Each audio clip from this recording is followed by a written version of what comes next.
Pointers for Adho Mukha Svanasana. Done correctly, this pose helps lengthen the back, open the shoulders, and tone the abdomen.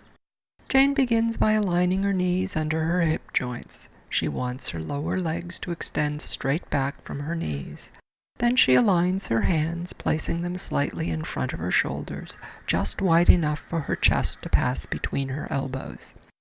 Jane is tempted to turn her hands and arms inward to push herself up.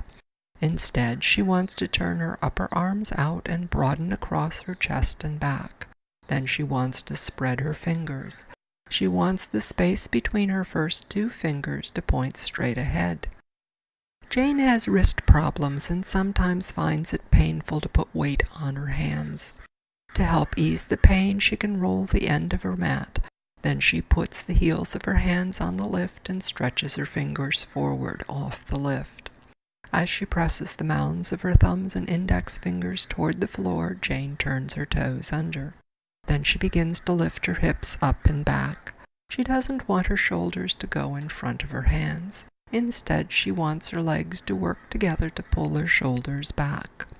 Jane wants to straighten her legs by taking her thighs and ankles back as she takes her calves forward.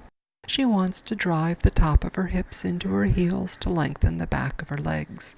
Jane wants to keep her feet parallel and pointing straight forward. She wants to pull in her lower abdomen and lift it toward her chest.